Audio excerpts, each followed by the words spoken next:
So let's take a different look at the missile. Now this goes to Pastor Hank's. Look at this. This is a prophecy that came on October 23rd, before all this happened. Look to the sky. I'm just going to read the red parts. For there will be close calls, so they would say, of jets that will come into the very outer edges of your airspace, and there will be missile tests that will fill the air. And there will even be one missile with fire that shall cause men to fear and say, where shall this land? And what shall be the damage thereof? 45 is flying his plane again. What does this mean? We must stop him. We must raise up further attempts that he may never be seated again, so they shall say. Pastor Hank, you know, this was at least almost 2 weeks before what we saw with the missile. This is back to what you said earlier. God is saying, He is talking to His prophets. We have to listen. We got to listen to the right prophets, but we got to listen to the ones that are saying things. But this is really interesting when you look back at the full picture and go, here's a missile, just like the prophecy said. Well, I think you got to go back. It was October, I think, 23rd that God spoke that look to the sky. And He was talking about different signs. And every one of the signs that He said before He got to the missile happened a few days after. But then He says on October 23rd, notice He said one missile. He didn't say a missile. What did you just show, Pastor Gene? You showed one missile. And they can't figure out what in the world's going on with it, where it landed, why it landed, who sent it, and the rhetoric goes on, the lying continues. But God said there will be a sign, one missile, almost 30 days before Trump announces that he is going to run his candidacy 2024. And notice that missile was launched and landed in Poland on the very same day that Trump announces his candidacy on November 15th. Now, why is that important? Because the prophecy said it. If you look at the prophecy, it said one missile, and then the very next thing that God talks about is Trump, and that he would be flying his plane, and that they would try to stop him from running again. And God said, watch this. He would strike it down, just like the missile would be struck down. And I want to say this last thing regarding Poland. You know, remember at the beginning of this broadcast, we talked about the 2019 prophecy that the decade would start off harsh, but then it would come into rest.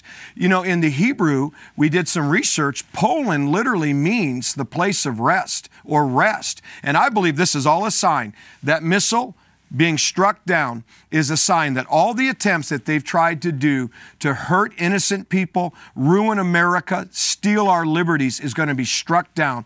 That's what Hunter's laptop represents, God's righteousness and justice. It's not going away. And then their attempts to try to stop what God anointed, just like with Netanyahu, President Trump.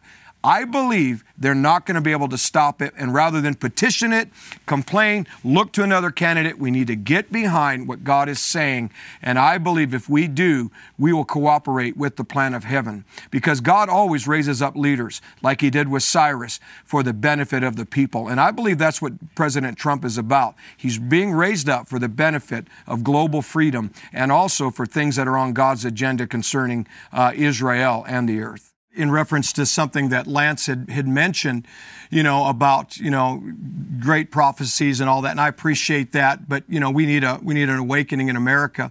And I think somebody said, I'm not sure if it was him or somebody else, that, you know, we need a rude awakening before we have an awakening. And I think that's in the process. But something, as we talk about the youth, we need to understand that, you know, Joshua was commanded in Judges 5 to circumcise a young generation because the prior generation forgot. So there's obviously a heart condition, you know, that we need to really get at when it comes to the youth of our nation. But yet it was the Davids of his day, you could call him a nationalist, that stood up in the face of those in the tent of Do Nothing Christian Center, his elder brother who told him, don't get involved in politics, David. We know the pride of your heart, go back to the sheep. But David said, hey man, is there not a cause? And it wasn't just a rock that took out Goliath, who was bringing about his agenda and bringing great fear upon the nation. It was God's supernatural intervention coupled with human engagement and responsibility. They allowed God to move. And I believe this, prophecy in this time has been viciously attacked. And there's reasons for it to be attacked. There's been obviously mishandling of prophetic words. But when you have words like what's coming from my ministry, for great heat, months before it happened, cold in Texas, and it happened. Look to the sky. We're going to talk about the missile, Netanyahu being put back in, and then God speaks about Trump. I think we need to put ignorance aside and look at what God is saying for goodness sake and realize that we need to come into agreement like David did so we can knock out these political principalities and powers and retake back our country and our earth for God. And I here to tell you, I really feel very strongly, Matthew 23:37, God said, I sent you prophets, but you stoned them.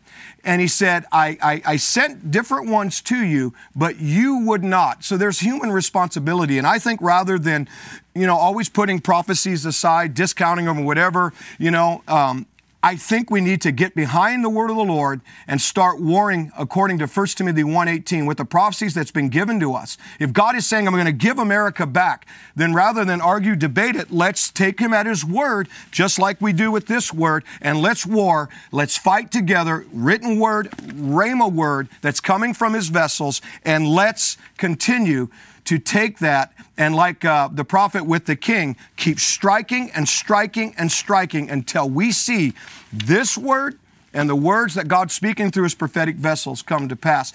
And it's no coincidence, lastly, Brazil, Lance brilliantly said it, Israel, United States. Why these countries? I know we're getting ready for a break here.